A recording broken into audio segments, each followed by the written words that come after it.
Yesterday, we had started at the Maroon Bells, hiked up to Crater Lake, and then spent a wonderful day hiking down a beautiful canyon to our campground right at the base of West Maroon Pass. Today, we were going to have to conquer our very first pass. It was a new experience for me, but not only did we have one pass to do, we had two passes to do today. We would just drop down into this land between the passes, then take on our second pass before camping in the valley beyond. We woke up to a beautiful day, had breakfast, broke camp, and packed everything up to prepare ourselves for our first ever hike up a pass. Probably YouTube real out here. Just past the campground was this little stream where we had been getting water for our dinner and our breakfast this morning, so we were familiar with this spot. From this point on, it was all uphill, and a pretty steep uphill. Legs were still tired from the long hike the day before, and the high altitude made it hard to get enough air. This was going to be a tough hike today, and I could already feel myself struggling. It's alive. I'm not. How you doing, Dave? I'm doing fine. Wait at least 6 months after COVID before you do this. Even if you feel fine. We are on the last scramble to get to the first pass. Hard going. It's uphill. We're all tired, but one step at a time. That's what it's all about. Good morning.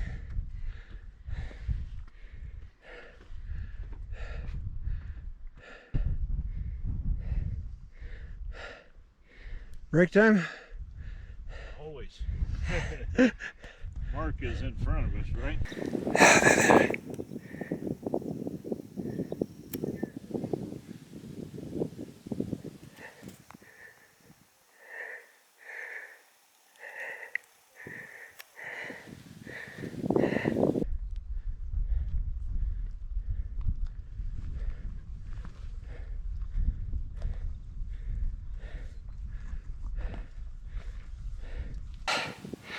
Last run to the top.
Hey, gents. I took plenty of breaks. See the view from the other side? Crowd goes wild. Oh, yeah. And I had done a lot of studying of this land between the passes on Google Earth before the trip. And the way it looked there, it was typical high-altitude, rocky, barren ground with maybe a few struggling pieces of grasses trying to survive. I was totally unprepared for this lush green valley full of streams and lakes and beautiful snow-capped mountains in the background.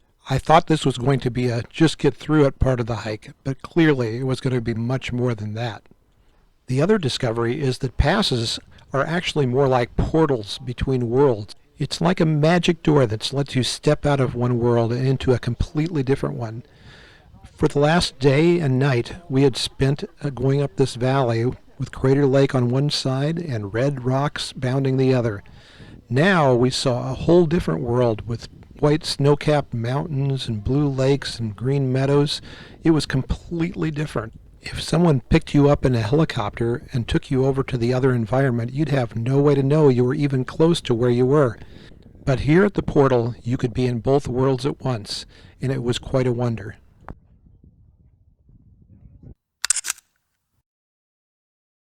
After enjoying the pass, taking pictures, and generally recovering from our hike up to the top, we had to head on out. We had another pass to conquer today. And now that I've started, I'm gonna. That's funny. If they're what? If those two are overnighting. God, he has a nice They're waiting on their two-legged friend. The landscape started pretty much as I expected. Heroic, hardy plants struggling to establish life in the rocky, oxygen-deprived landscape.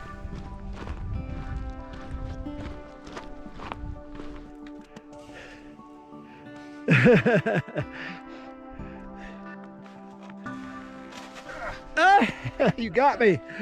The pack's back there. Forgot about it. But it didn't take long to get down to an elevation where a few wild mountain flowers were starting to establish themselves. There's a reason that John Denver wrote the song Rocky Mountain High.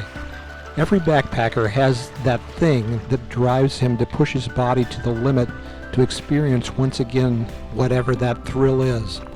For some, it's reaching the highest pinnacle of a terrain and then gazing down at the beauty all down below. For others, it is the sound of a gentle stream and a waterfall in a pastoral mountain setting. For me, it is these high-altitude mountain meadows filled with wildflowers. They don't obstruct the view of the beautiful mountains around, and the vast kaleidoscope of varying shapes and colors never ceases to amaze. After years of trying to capture this essence with every technology known to man, I am well aware that I am doomed to failure. What I failed to do with technology, I can only try to do with words. We finally reached the end of our descent and found the trailhead for Frigid Air Pass. It was going to be all uphill from here. Enough of that fun. It's time to get to work.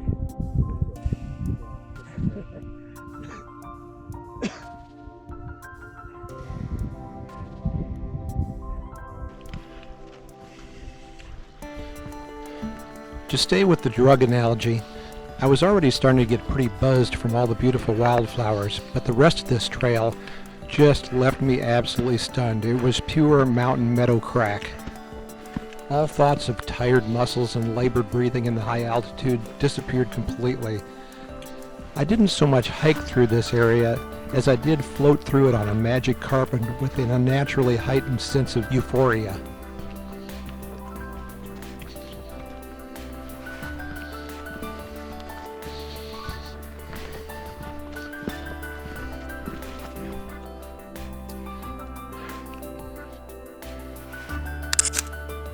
It was almost like a master gardener had secretly created his ultimate flower garden out here in the mountains. But it was more than a garden. It was not even what I would call a field. It was more of an ocean of flowers that just went on and on and on as far as the eye could see.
turned out to be a very good thing that we had all this beauty to distract us, because what was about to happen next was the most difficult part of the entire trip.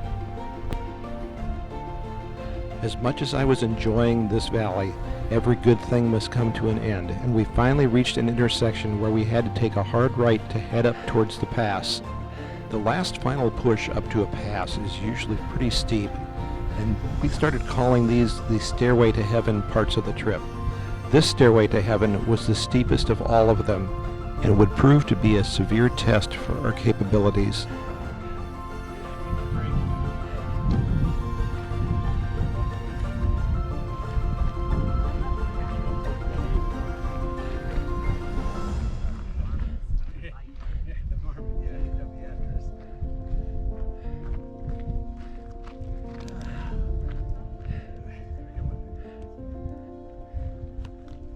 The incline grew higher and higher until you could barely step forward without your boots slipping backwards. This was the steepest incline I've ever backpacked up. It was about the limit you can do with boots on loose dirt. We were stopping for frequent rest breaks, but the rest breaks got so frequent that we weren't making much progress. I found that there's different gears that you have when backpacking a steep hill. You can go slower and slower. Eventually, you just take smaller and smaller steps.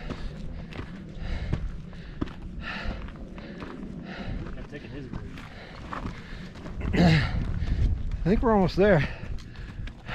However, I did discover an additional gear on this trip. You can take very small steps and move your feet like a sloth very slowly. And in that way, you can keep on moving forward for quite a long time in almost any condition.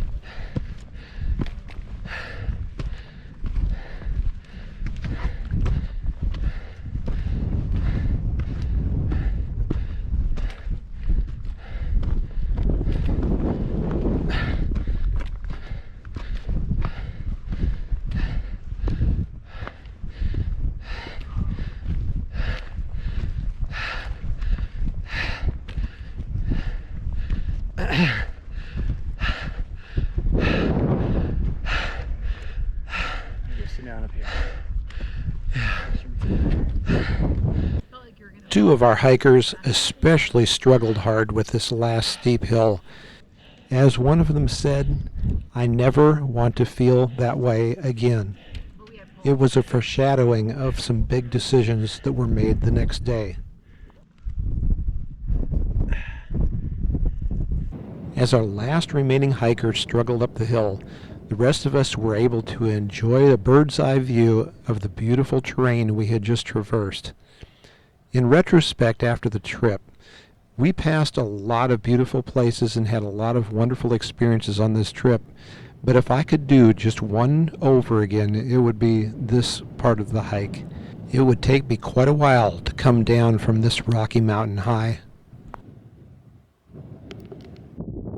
With one final goodbye, it was time to turn around and head across this portal to find out what kind of world awaited us on the other side. And it was time for lunch.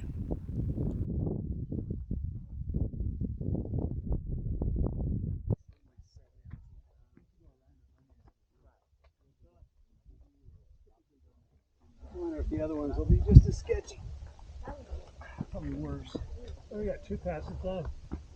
Our new world was called Fraubart Basin. It is basically the backside of the Maroon Bells. Dave finally joined us and promptly told us that he was going to take a nap and we should continue without him. He'd come when he was ready. But after a little rest and some food, we were all ready to start heading down the canyon and get to our camp. Maybe it was because I was just coming off of my Rocky Mountain Meadow High, but Fraubart Basin was nothing to speak of. It was the actual just get through it part of the hike. Pretty much the same red canyon wall all the way down and tall bushes to get through. There was not much noteworthy in this part of the trip. We finally found a nice little cluster of trees with a stream nearby where we could get water and freshen up, set up camp, and begin to relax for our evening. It was the only campground we had a fire in, so that was a treat. This is about the time on a backpacking trip when you start to feel pretty grungy. So it's time to do a little cleaning up, backpacking style. Fortunately, we had a fire expert with us. So after we got a nice roaring fire going, we all sat around and relaxed and enjoyed the end to a pretty much perfect backpacking day.